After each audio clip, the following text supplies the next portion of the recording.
You know that moment when you realize your marriage isn't what you thought it was?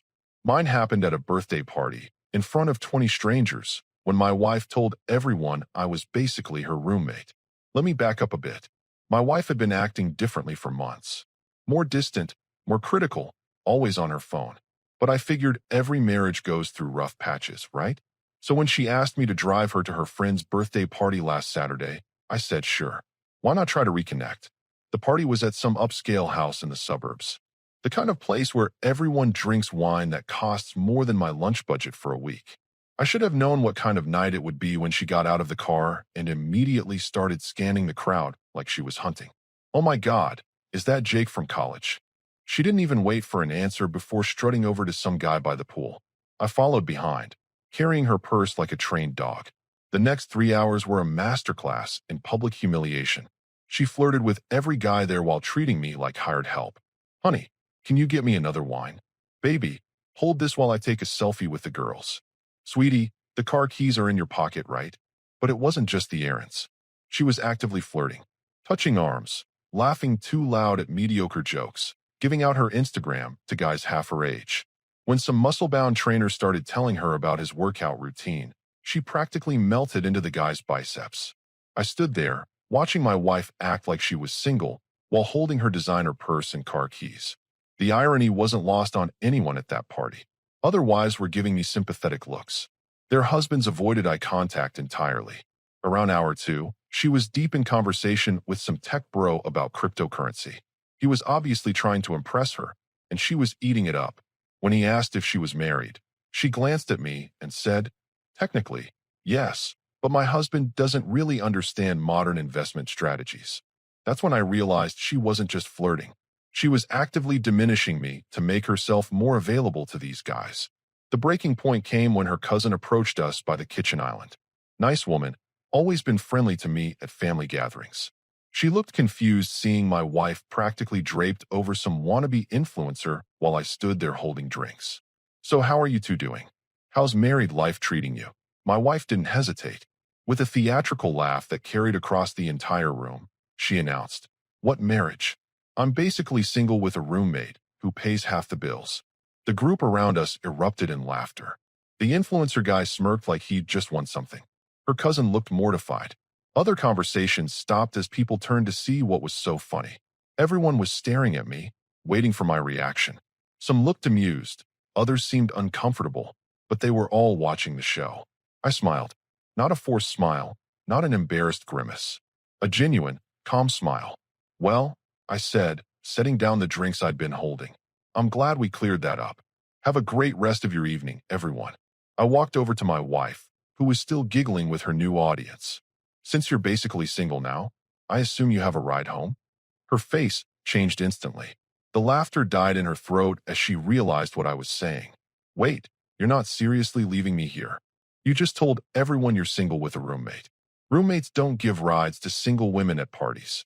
That's more of a husband thing." I could see the panic starting to creep into her eyes, but I was already walking toward the door. Behind me, I heard her making excuses to her new friends about how I was just being dramatic. The drive home was the most peaceful 20 minutes I'd had in months. No criticism about my driving, no demands to stop somewhere, no commentary about how other couples do things better. Just silence and the slow realization that my roommate was about to learn what actual single life looks like. When I got home that night, the house felt different, quieter, like the walls themselves were holding their breath, waiting to see what would happen next. I didn't slam doors or throw things. I didn't pace around rehearsing angry speeches. Instead, I did something I hadn't done in years. I sat down and really thought about my marriage. The kitchen table became my command center. I pulled out a notepad and started writing down facts. Not emotions, not hurt feelings. Just cold, hard facts about the last 2 years of my life. Fact, my wife publicly declared she considers herself single. Fact, she's been treating me like hired help for months. Fact, she flirted with multiple men in front of me without any shame. Fact, when given the chance to defend our marriage, she chose to mock it instead. The list got longer as the night went on. Things I'd been making excuses for, explaining away, or just flat out ignoring because I thought that's what good husbands do. Around midnight, my phone started buzzing. Text after text from her. This is ridiculous. Come pick me up. I'm not getting an Uber. It's expensive. You're being childish. It was just a joke. Fine, be that way. I'll find my own ride. Each message told me everything I needed to know. Not one apology. Not one acknowledgement that maybe, just maybe, calling your husband a roommate in front of strangers crosses a line. I turned the phone face down and kept writing. By 2 a.m., I had 3 pages of notes and a clarity I hadn't felt in years. This wasn't about one bad night at a party. This was about a pattern of disrespect that had been building for so long, I'd started thinking it was normal. When she finally came home around 3 a.m., I was already in bed. I heard her stumbling around downstairs, probably expecting me to get up and start a fight. The old me would have. I would have confronted her, demanded explanations, given her the chance to gaslight me into thinking I was overreacting. But the new me just lay there, listening to her crash into furniture and curse under her breath. She was clearly drunk, probably got that ride from one of her new admirers at the party. She made it upstairs eventually and stood in the bedroom doorway for a full minute. I could feel her staring at me, trying to decide if I was really asleep or just avoiding the conversation. I kept my breathing steady and even. Let her think I was sleeping. Let her think she'd won this round. When she finally got into bed, reeking of alcohol and someone else's cologne, I almost broke. Almost turned over and demanded to know whose car she'd been in, whose cologne she was wearing. But I didn't, because I already knew the answer didn't matter. What mattered was what I was going to do about it. The next morning, she woke up with a hangover and an attitude. So, are we going to talk about last night? Or are you going to keep acting like a child? I was making coffee, the same routine we'd had for 5 years. What's there to talk about? You made your position pretty clear. It was a joke. Everyone knew it was a joke. Right? A joke. I handed her a cup of coffee, exactly how she likes it. 2 sugars, splash of cream. How was your ride home? She paused, trying to read my tone. Fine. What? Just curious.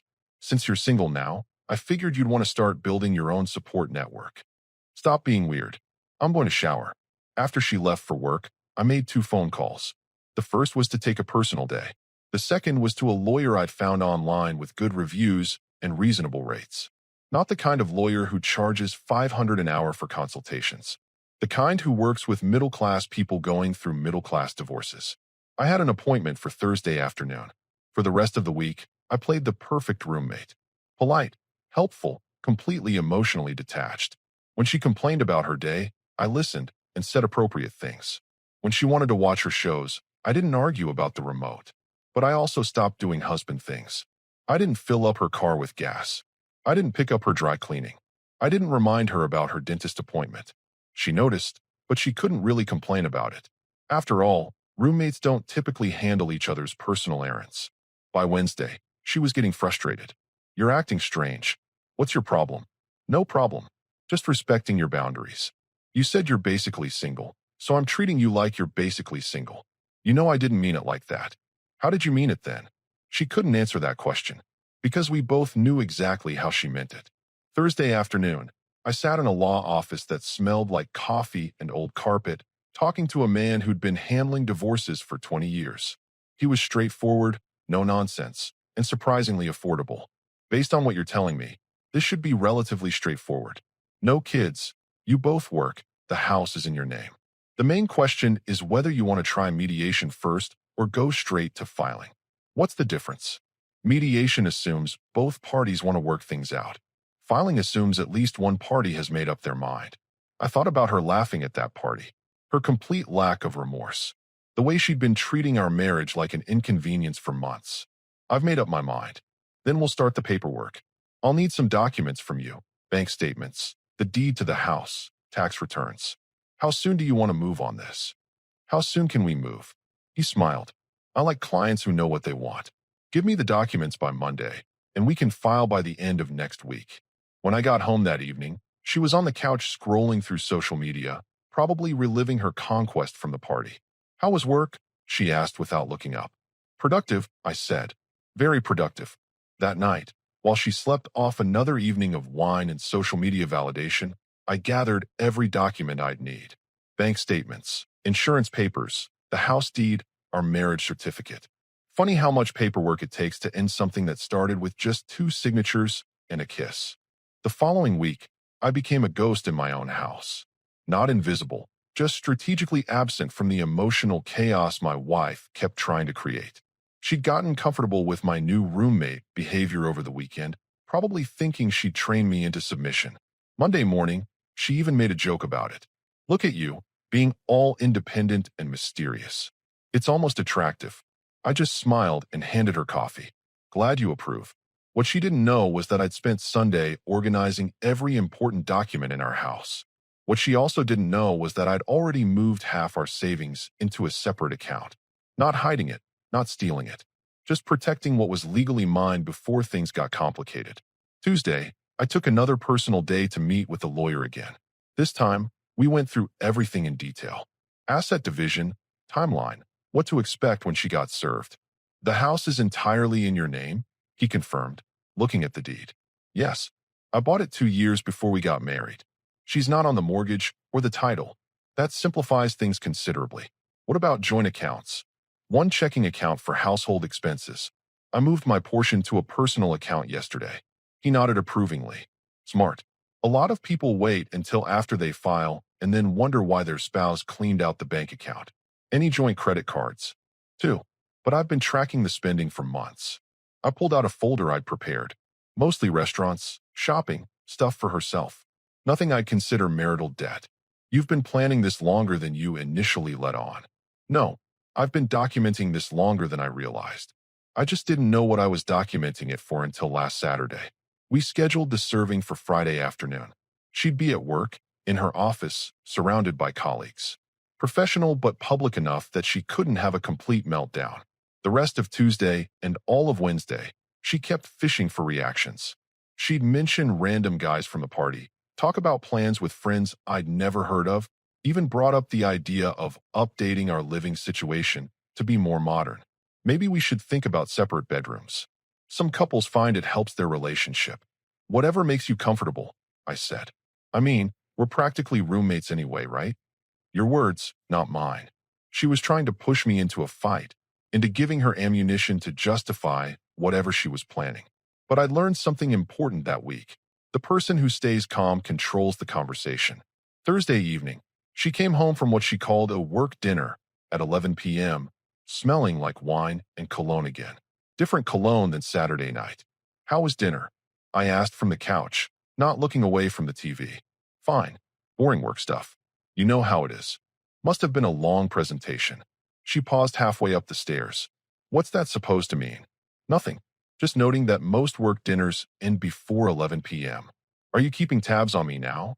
Nope. Just making conversation. Like roommates do. I could feel her staring at me, trying to figure out my angle. But there wasn't one. I genuinely didn't care where she'd been or who she'd been with.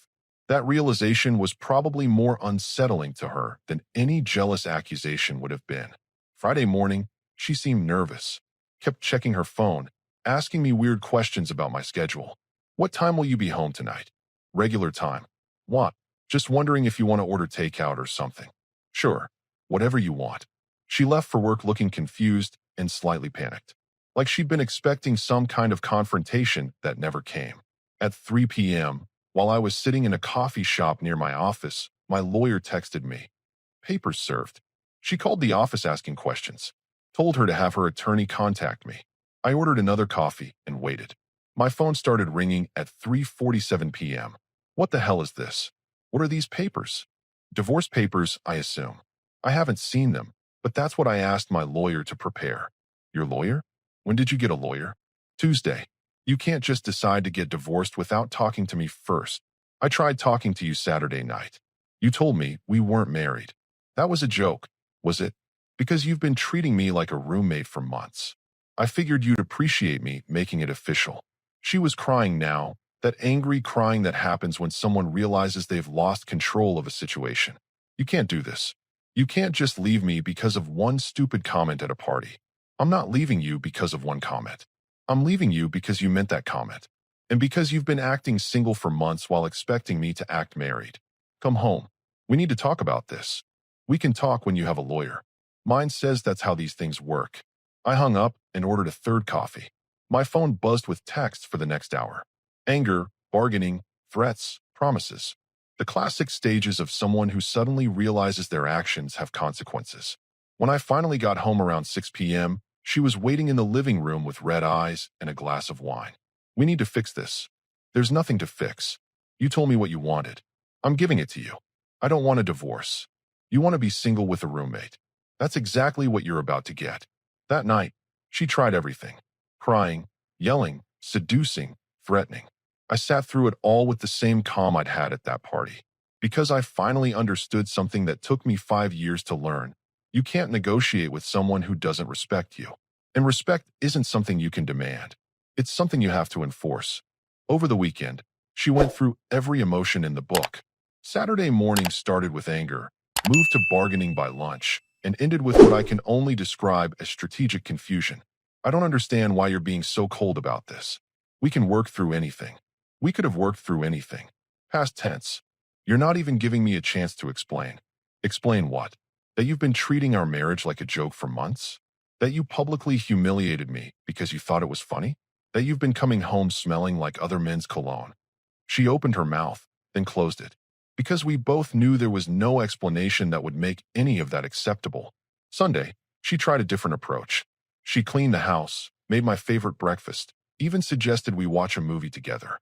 See, we can still have nice moments. We don't have to throw this all away. This is nice, I agreed. Very roommate-friendly. Stop calling us roommates. You did that, not me. By Monday, she'd moved into full panic mode. I could hear her on the phone in the other room, probably calling every friend she had for advice on how to handle a husband who wasn't playing by the usual rules. I don't know what happened to him. He's like a completely different person. That made me smile. She was right. I was different. I was done being the understanding husband who absorbed disrespect in the name of keeping peace. Tuesday evening, she tried to corner me about finances. I can't access the savings account. The bank says I need to talk to you. That's correct. Well, can you transfer some money back? I have bills to pay. What bills? My credit card, my car payment, normal stuff. Your car payment comes out of your checking account automatically. Your credit card bills are your responsibility since they're in your name for your purchases. Since when do we handle money separately? Since you decided we were roommates. Roommates split bills, they don't share accounts. She stared at me like I'd grown a second head. You're really going to play these games? No games. I'm just respecting the relationship dynamic you established. Wednesday, she brought back up. Her sister came over for dinner, clearly on a mission to talk sense into me. You two have been together for 5 years. You can't throw that away over a misunderstanding.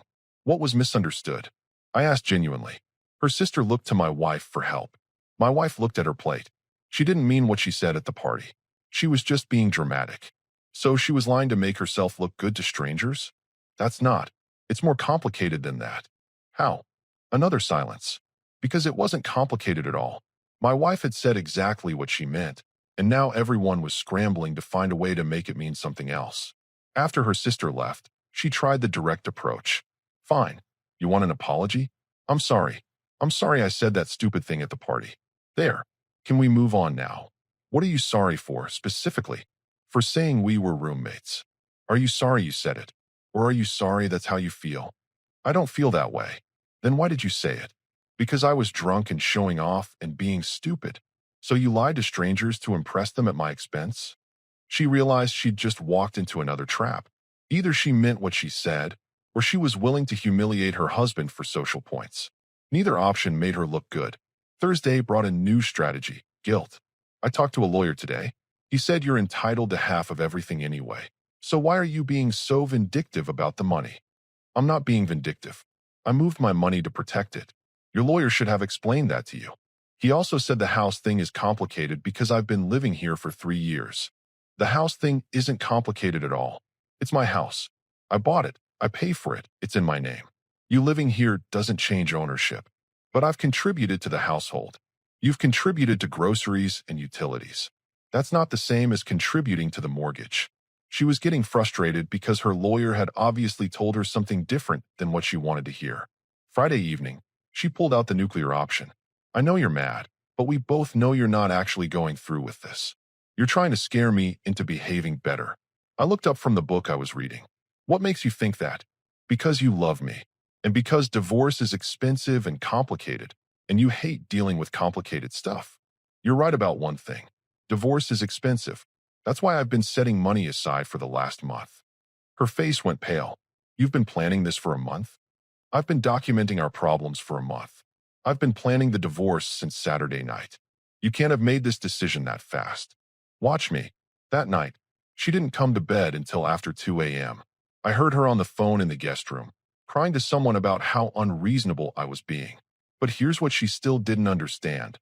I wasn't being unreasonable. I was being consistent. She'd spent months treating me like I was optional. Now she was finding out what life looks like when someone actually becomes optional. And apparently, she didn't like the view from that side of the relationship. Too bad. She should have thought about that before she decided to play house with other people while keeping me around to pay the bills. Saturday morning, I decided it was time to stop playing defense and start playing offense. She'd spent the week trying different strategies to manipulate the situation, but she still didn't understand that I was done negotiating. She was at the kitchen table with her laptop, probably researching divorce laws or texting her friends for more advice. I sat down across from her with my coffee and my phone. "We need to have a real conversation about this," she said without looking up. Agreed. Let's start with this. I placed my phone on the table and hit play. Her own voice filled the kitchen. What marriage? I'm basically single with a roommate who pays half the bills. Followed by laughter. Her laughter, her friend's laughter, strangers laughing at her joke about our marriage. She went white. You recorded me? I recorded a public conversation at a party. Nothing illegal about that. You can't use that in court. Actually, I can. My lawyer confirmed it. One-party consent state, public setting, no expectation of privacy. It's perfectly admissible. She stared at the phone like it was a venomous snake. You're really going to use my own words against me? I'm not using them against you. You used them against yourself. I'm just making sure there's no confusion about what you meant. It was taken out of context. What context makes that statement acceptable to say about your husband in front of strangers? She couldn't answer that because there wasn't an answer. How long have you been planning to humiliate me like this? I haven't been planning anything. I've been reacting to your behavior. There's a difference. She closed her laptop and leaned back in her chair, studying me like she was seeing me for the first time. You're not the same person I married. You're right. The person you married would have spent the last week apologizing for making you uncomfortable and begging you to explain what he did wrong. And what's wrong with that? Everything. Because the problem was never what I did wrong. The problem was what you chose to do, repeatedly, without any consequences. She was quiet for a long moment. I could see her brain working, trying to find a new angle, a different approach. So what do you want? You want me to grovel? You want me to promise to never embarrass you again? Fine. I promise. I don't want promises. I want a divorce. Why won't you just tell me what I need to do to fix this? Because it's not broken. It's finished. There's a difference. That's not fair. Fair.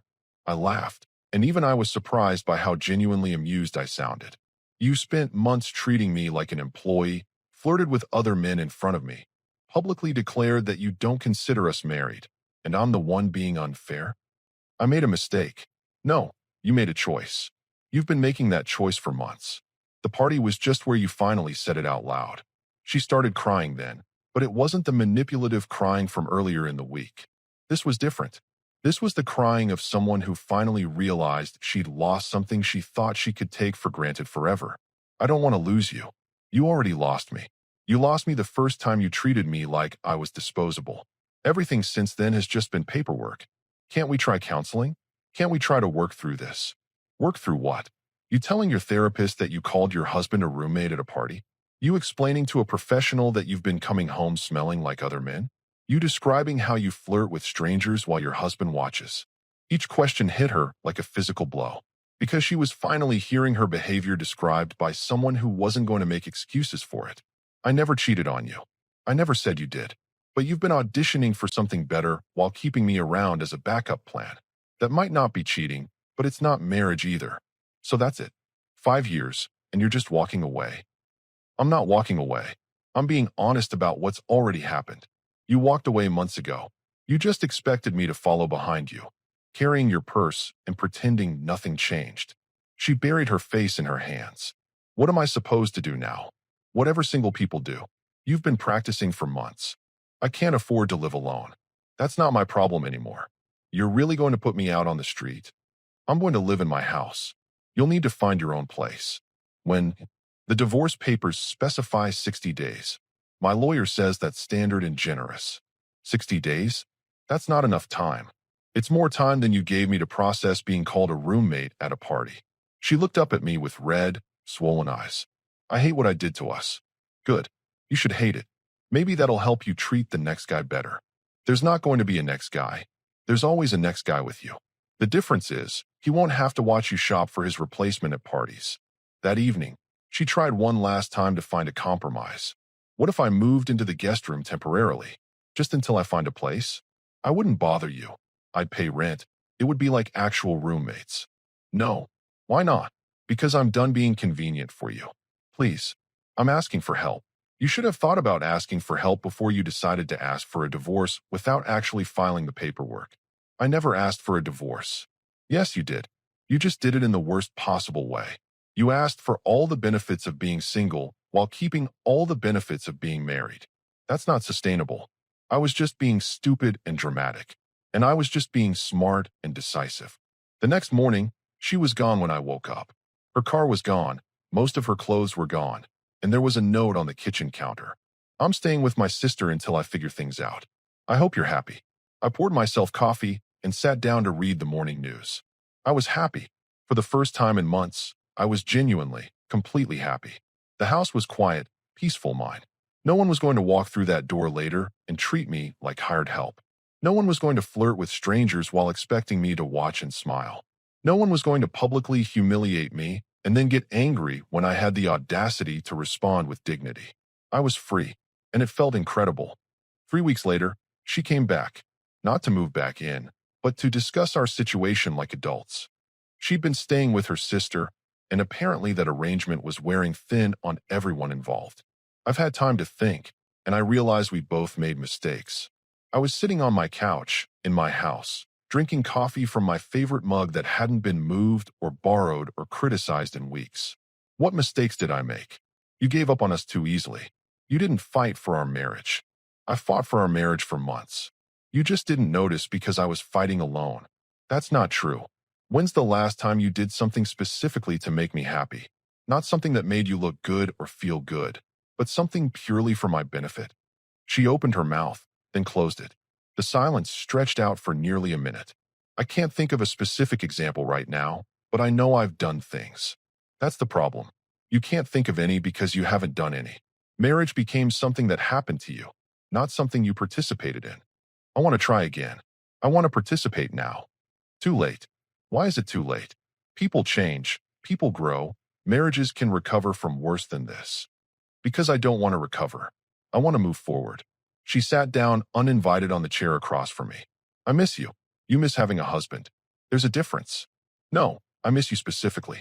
I miss talking to you. I miss sleeping next to you. I miss being part of a team. We were never a team. We were a husband and a person who happened to live with a husband. That's harsh. It's accurate. She tried a different approach. I talked to my sister about what happened. She said maybe I was just scared of being too dependent on you. So I overcompensated by acting independent. Is that your explanation or hers? Does it matter? Yes. Because if it's hers, then you're still letting other people speak for you instead of taking responsibility for your own choices. Fine, it's mine. I was scared of losing myself in the marriage, so I pulled back too far. That's a nice theory, but it doesn't explain the flirting, the public humiliation, or the complete lack of respect. I know I messed up, but can't we try to fix it? Here's what would happen if we tried to fix it. You'd be on your best behavior for a few months. You'd be attentive and apologetic and grateful. And then, slowly, you'd start taking me for granted again. Because that's who you are when you feel secure. You don't know that. I do know that. Because it's what happened the first 3 years of our marriage. You were perfect until you felt like you had me locked down, and then you gradually stopped trying. She was crying again, but quietly this time. So there's nothing I can do? No way to prove that I've learned from this. You can prove it to the next guy. Treat him better from the beginning. I don't want a next guy. I want my husband back. Your husband doesn't exist anymore. He died at that party when you laughed with strangers about how much you didn't value him. Don't say that. It's true. The man who would have spent this week negotiating and compromising and apologizing for making you uncomfortable is gone. I killed him myself. She stared at me for a long moment. You're different. You're colder. I'm not colder. I'm just not warm specifically for you anymore. What does that mean? It means I save my warmth for people who appreciate it. I appreciate it. You appreciate having access to it. That's not the same thing. The final divorce papers were signed 2 months later. She tried one last manipulation at the lawyer's office. I just want you to know that I'm going to regret this for the rest of my life. Good, I said, signing my name with a firm hand. Regret is what people feel when they finally understand the value of something they threw away. You don't have to be cruel. I'm not being cruel. I'm being honest. You spent months showing me that I was disposable. Now you're discovering that disposable things eventually get disposed of. Her lawyer shuffled papers uncomfortably. My lawyer smiled slightly. He'd seen this dynamic play out 100 times before. I hope you find someone who makes you happy, she said as we walked out of the building. I already did. Who? Myself. 6 months later, I'm sitting in the same coffee shop where I waited for her divorce papers to be served. Same table, same order, completely different life. My phone buzzes with a text from a mutual friend. Saw your ex at a party last weekend. She was asking about you. I delete the text without responding. Some people spend their lives wondering what would have happened if they'd made different choices. I know exactly what would have happened if I'd made different choices. I'd still be sitting at parties, watching my wife flirt with strangers while holding her purse. Instead, I'm planning a weekend trip to the mountains. Alone, because I want to be alone. Not because someone else decided I was suitable company for errands, but not for entertainment. The house is mine. The money is mine. The decisions are mine. But most importantly, the respect is mine. Because I finally learned the most important lesson of my adult life. You can't demand respect from people who don't value you, but you can demand it from yourself. And sometimes, that's all the respect you need.